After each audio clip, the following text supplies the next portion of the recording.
Often when you are very much at the peak of your success and everybody acclaims you, you actually know inside that things aren't so good. Mm-hmm. And the same way, sometimes people think you are through and you're over and you're a failure, but you already know you are making it back.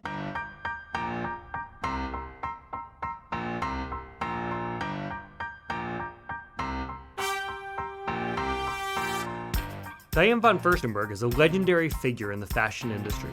When she was only 26, she redefined the look of professional and independent women with her now iconic wrap dress. But her path hasn't always been a straight line up.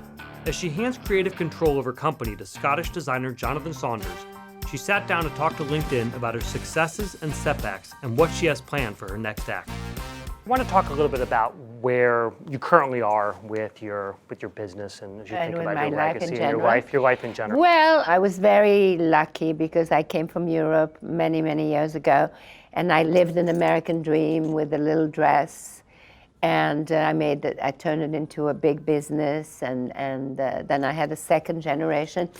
And I guess that now I'm at this stage of my life in which I am starting my third act. What is this third act? Well, in a sense, on the business side is to be able to bring in people and talent that will take it on, and will make it last and make it relevant for now. So I have a new chief creative officer, an English designer called Johnathan Sanders, who has kind of brought a fresh look to the fashion and all of that, and he's really running the company and the product and all of that. So the mentoring side of my life today is what really gives me a lot of satisfaction and a lot of pleasure. So it's the mentoring, the voice, using the voice, and of course the philanthropy. When you talk about bringing Johnathan in, about handing over the creative position to Johnathan, what's that like for you to no longer be the one calling all the shots? How do you do that? Well, actually, you see, I had an incredible admiration for Johnathan's work for years and years. So, but I never thought that I would be able to have him because he had his own company. So when he was available, I just snatched it. And it's actually wonderful to be able to pass on the baton to people that you respect, admire, and love. Are there times where there are decisions being made that you're saying, be in the room? I own the company and I'm the founder, so I will always be involved. Even when I will not be there, I will still be involved. But I'm very excited in the new work that I'm going to be doing, and I'm going to do a lot of mentoring and a lot of speaking engagement and get back the feed from women, because you see, I have never met a woman who is not strong. They don't exist. As you think about your intention for creating a legacy for your business, are there other companies or other brands you look to as models? I think that every brand has a different story because of its founder and because of how it started.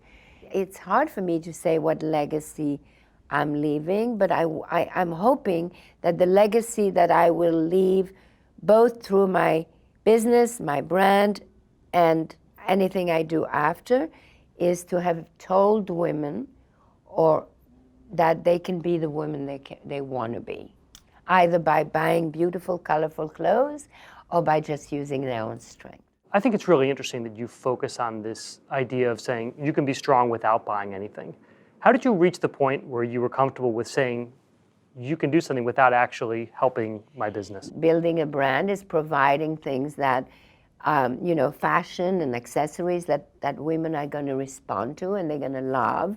And that's why with the new Chief Creative Officer, Johnathan will make them dream. And he has the most wonderful palette in the world. And, he will, that's what the product will focus on.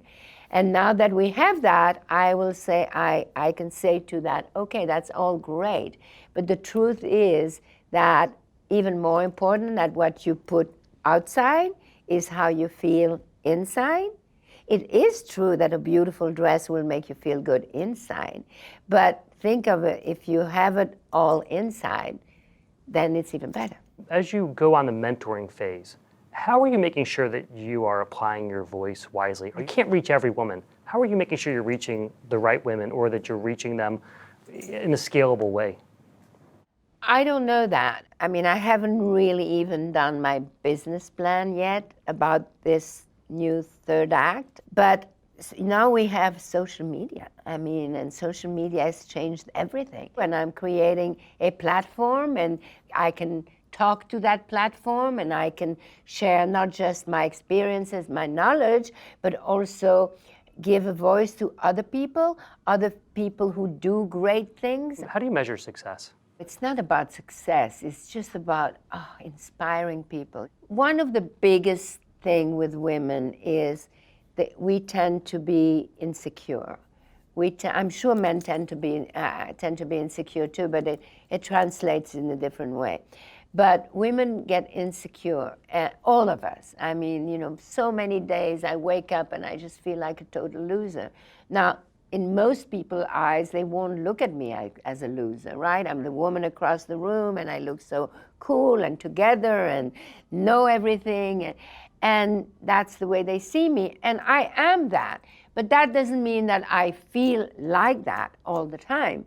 And the same way as I am the woman across the room, I look at the other woman across the room and I think, oh my God, she's so together, right? Mm-hmm. The way I think that I reach women is because I am totally honest, right? And therefore, by being totally honest and by sharing your vulnerabilities and sharing your whatever, you allow everybody to feel, it's okay, And of course, I'm much, much older, and I've lived so fully that I should be 150, because my life has been so full and continues to be full. When you were in your 40s, you had sold your company, you were really struggling with... I actually sold my company when I was 33. My 20s were great, right? I mean, I was on the top of the world and arrogant. I mean, arrogant because I was successful and I already had children and I already had money and, and I was pretty and I had fun and all of that. So I always thought I would retire by the time I was 30. And actually, I sold my company, I was 33. And then I did something else. I had a publishing house and I lived in Paris, blah, blah, blah. And then I came back in my 40s, mid-40s. And those were the hard times because I had lost my company, and with losing my company, I'd lost a lot of my own identity. And so those were the hard years, and I couldn't express myself, and I got sick, and blah, blah, blah. I was wondering if you talk about the idea of your identity being tied to your company. What I will say is that it is really important for women to have children or to have a family. But it is equally important for women to have an identity outside the home. That is crucially important. And yes, it is true that the identity that we make through our work becomes so much a part of who we are. And by not having that, and especially in my case, it was my name and it was all of that, I was a little off for a while. And then I felt like a has-been. And then I had a good idea, and then I felt like I went from being a has-been to being a pioneer again. And I had another wave of success. And life is a journey, I mean, it's like, it's not always sunny. How do you come back from a situation where so many people, when they get into this trough and they say, I've lost my identity, maybe I've lost my job, and they don't see this path forward, or they don't realize there are doors there. How do you counsel people like that? I think that the most important thing in good time and in bad time is to absolutely face the truth and not be delusional. By facing the truth, okay, well, this is what happened. It's not so great. And what can I do now? And then you find another path and another door and another person or something, and you start something fresh. And maybe that thing was the greatest thing that could have happened, and then you don't even remember that it started with a failure. Diane, thank you very much. Thank really you. Appreciate it.